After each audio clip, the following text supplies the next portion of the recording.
What's up guys, it's the Sound Alchemist, and today I'm back to talk about Warhammer 40K. In this one we've got chaos and magic mixing together in the form of the Thousand Suns. And today, the Thousand Suns are being showcased in the Warhammer community articles for a little bit of new rules here and there. And that's because them, alongside the Grey Knights, have a new box set coming out that is available for pre-order this Saturday. And on top of that, the codices for both of these chaotic and loyalist magic users are going to be able to be pre-ordered. So, if you play Grey Knights and Thousand Suns, you should pay attention to what I'm about to talk about here. So, let's dive into the Warhammer community article as we look into the new changes for the Thousand Suns. So this is different. I did not expect this to happen. So at the beginning of your psychic phase, depending on the models you have in your army, you can attain Cabal points. So for example, if you have Magnus the Red, you get 4 Cabal points for just having him at the beginning of the turn, and you get to use these points to do certain abilities during your psychic phase.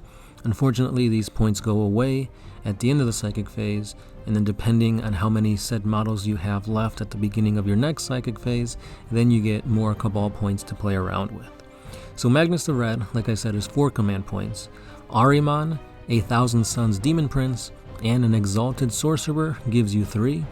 Just a regular Sorcerer, an Infernal Master, or a Terminator Armored Sorcerer gives you 2.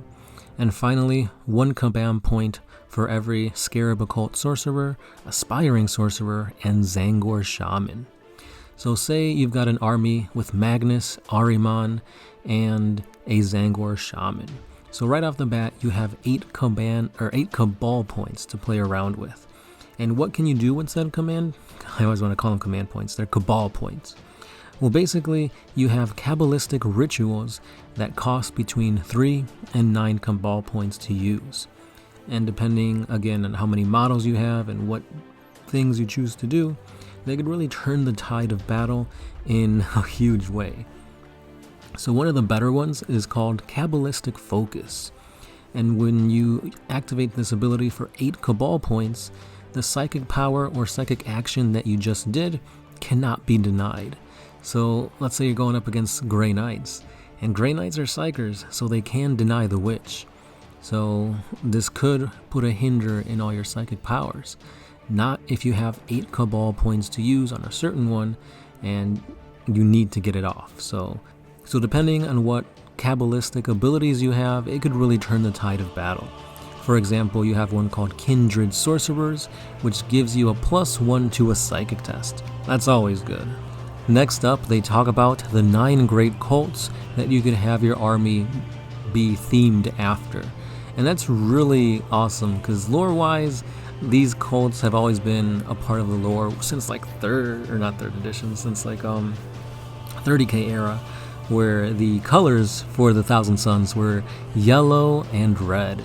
After they went chaos, they switched out the red for blue, because Zeech. But anyway, let's take a look at these 9 great cults and what they can do for you. So you have the Cult of Change. This cult is an anathema to order. They are the great unravelers, launching their armies wherever civilizations and reason exist. Similarly, in place of utter anarchy, the cult appears to impose unnatural stasis.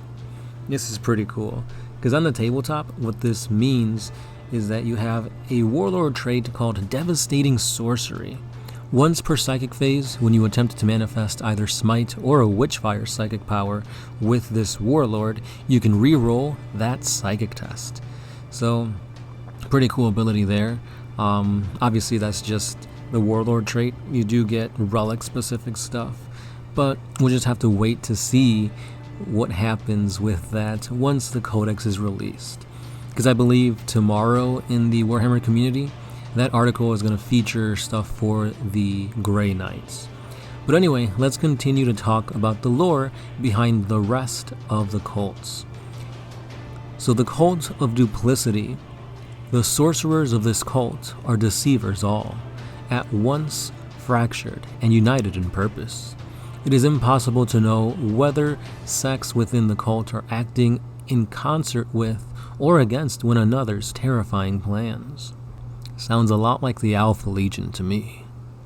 The Cult of Prophecy. This cult is guided by incessant whispers that bleed from the warp. From these, they divide the outcomes of multiple futures and seek out events that can be twisted to their own purposes. The Cult of Manipulation. Deceptive in the extreme, this cult uses its tendriller web of influence to sway the actions of its enemies. Vast networks of mortal and demonic spies allow the cult to oversee the plots as they unfold through assassination, possession, and sublimation of their enemies' will. The Cult of Time. This cult views the past, the present, and the future as a flowing resource to be shaped into a weapon. Their efforts send ripples both forwards and backwards in time, with sanity-blasting implications for their enemies present. The Cult of Magic. This cult employs pure, unlettered sorcery. They value the acquisition of all manner of sorcerous arcana, the better to lend even greater might to their rituals. The Cult of Mutation. This cult embraces the warping of reality itself.